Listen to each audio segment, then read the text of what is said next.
Hello, people. Welcome to Professor Benzene. This is Professor Benzene. Today, we are starting the first chapter of class 11th chemistry, which is some basic concepts of chemistry. In the first video, we will discuss the classification of matter and its properties. So, let's start.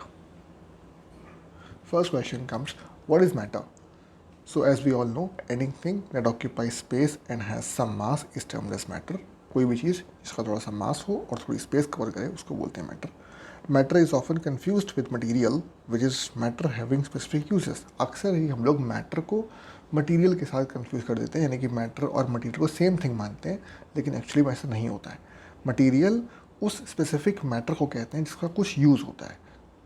जैसे कि pen, paper, glass, ये सब material है, ये matter नहीं, ये matter है लेकिन मटेरियल भी है, क्योंकि पेन का एक अपना यूज़ है कि लिखने के काम आता है. पेपर है कि जिसके ऊपर लिखते हैं. ग्लास अपना यूज़ है, उससे चाहे हम खिड़की बनाएं, चाहे हम गिलास बना लें, वो एक सीमेंट है, घर बनाए, बिल्डिंग बनाए, वट उसका जिस मैटर का अपना एक स्पेसिफिक यूज़ होता है उसको बोलते हैं material. Otherwise it is all matter.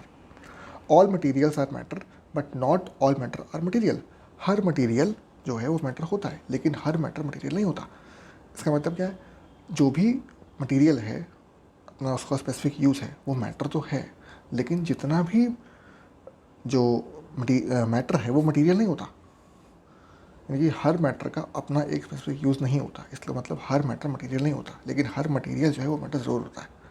Matter is classified on the basis of its physical and chemical properties. Matter जो है उसका क्लासिफिकेशन उसकी फिजिकल और केमिकल प्रॉपर्टीज़ के बेसिस पे करते हैं दो तरीके से. कैसे करते हैं आगे देखते हैं. Physical classification of matter. Physical classification मतलब स्टेट्स ऑफ मैटर के बेसिस पे, स्टेट्स के बेसिस पे उसका क्लासिफिकेशन कैसे होता है. सॉलिड, लिक्विड और गैस, तीन तरह का होता है, हमको पता ही है बेसिक. कैरेक्टरिस्टिक फीचर्स के बेसिस पे डिफ्रेंशिएट किया है यहाँ पे हमने. कैसे? सबसे पहले आता है अरेंजमेंट ऑफ पार्टिकल्स. पार्टिकल्स किस तरीके से अरेंज हैं तीनों में, सॉलिड, लिक्विड, गैस में, उसके बेस पे हमको डिफ्रेंशिएट कर दिया. कैसे होता है? सॉलिड्स में particles are held very close to each other and in ordered manner. Solids में सारे पार्टिकल बहुत क्लोज होते हैं और एक ऑर्डरली अरेंजमेंट होता है उनका. लिक्विड्स में particles are close to each other but not so much ordered. Close liquids में भी होते हैं पार्टिकल, लेकिन बहुत ज़्यादा क्लोज नहीं होते हैं और अरेंजमेंट जो है वो ऑर्डरली नहीं होता है. गैसेस में पार्टिकल काफ़ी दूर होते हैं एक दूसरे से और अरेंजमेंट काफ़ी रैंडम होता है, ऑर्डर नहीं होता है. फिर आता है मूवमेंट ऑफ पार्टिकल्स. सॉलिड्स में पार्टिकल बहुत क्लोज होते हैं, बहुत टाइटली पैक्ड होते हैं, इसलिए फ्री मूवमेंट नहीं होता है.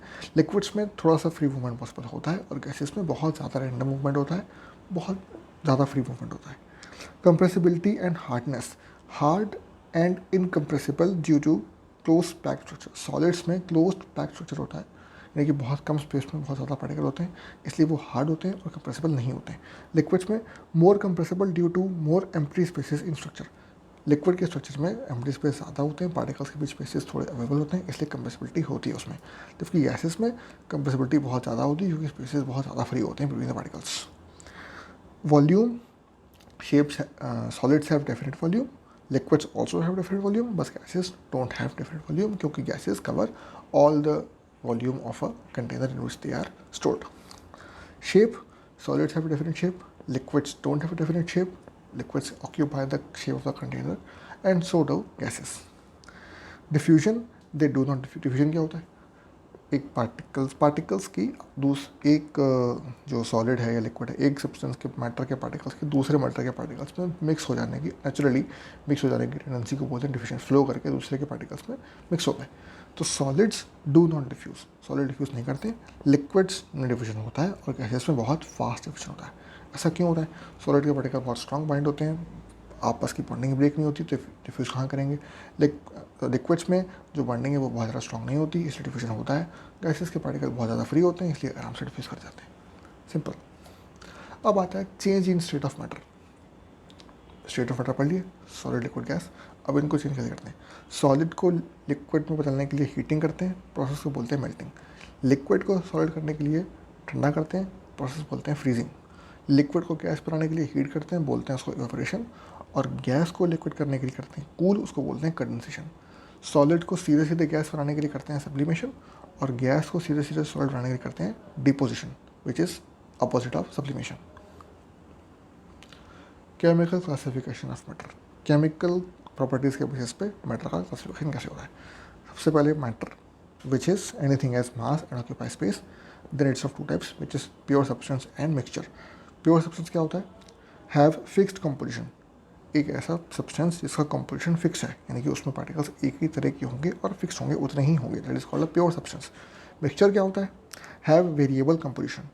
मिक्सचर एक ऐसा मैटर है जिसमें कि अलग अलग पार्टिकल होंगे, अलग अलग अमाउंट में प्रेजेंट होंगे, उसको बोलेंगे मिक्सचर. अब जो प्योर सब्सटेंस है उसमें दो तरीके के होते हैं, एलिमेंट्स और कंपाउंड्स. एलिमेंट्स क्या होते हैं?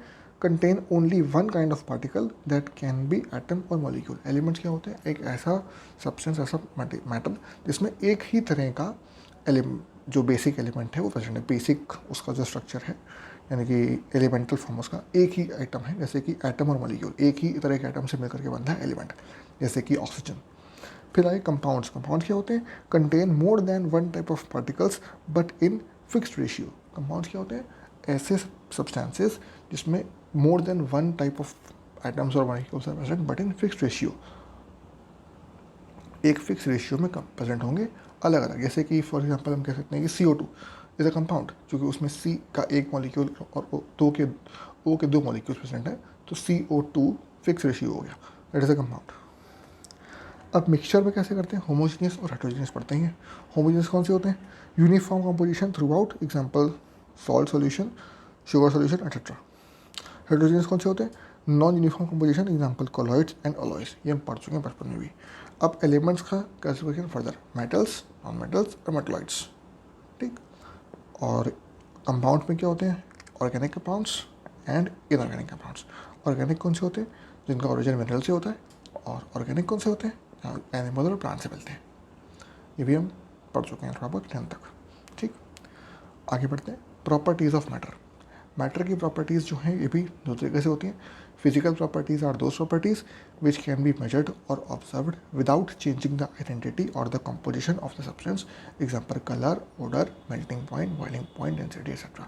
ऐसी प्रॉपर्टीज़ जो किसी भी मैटर की स्टेट को चेंज किए बिना, आइडेंटिटी को चेंज किए बिना मेजर कर सकते हैं. यानी कि जैसे फॉर एग्जांपल कोल का वेट करना है, तो कोल को उसके लिए कोई भी केमिकल चेंज प्रोड्यूस करने की ज़रूरत नहीं है, उसके फॉर्म चेंज करने की ज़रूरत नहीं है. हम कोल का वेट ऐसे भी निकाल सकते हैं. कलर हो गया, ऑर्डर हो गया, मेल्टिंग पॉइंट, बॉइलिंग पॉइंट, ये सब डेंसिटी पता करने के लिए उसकी फिजिकल स्टेट चेंज करने की ज़रूरत नहीं है. उसमें किसी भी तरह के चेंजेस प्रोड्यूस करने की, आइडेंटिटी चेंज करने की रिक्वायरमेंट नहीं होती. लेकिन वहीं पे ऐसे प्रॉपर्टीज़ जिनको जानने के लिए they need to go through a chemical change. The measurement or observation of chemical properties requires a chemical change to occur. Example, burning of magnesium ribbon in air. Magnesium ribbon का air में burning is a chemical change. इस तरह के changes करके हम पता करते हैं उनकी chemical properties. These are characteristic reactions of different substances. अलग अलग substances के अपने specific reactions होते हैं जिनके थ्रू हम पता करते हैं कि उनकी chemical properties क्या हैं. आज की वीडियो में इतना ही. ये फर्स्ट पार्ट था. आगे बहुत सारे टॉपिक्स हैं. इसका सेकंड वीडियो बहुत जल्द आएगा. Stay tuned to the channel. अगर आपको ये वीडियो पसंद आया, आपके काम का था, तो प्लीज़ चैनल को सब्सक्राइब करिए और इस वीडियो को अपने फ्रेंड्स के साथ शेयर करिए, स्कूल में, कोचिंग में, सब जगह. बहुत जल्द मिलते हैं अगली वीडियो के साथ. Thank you very much.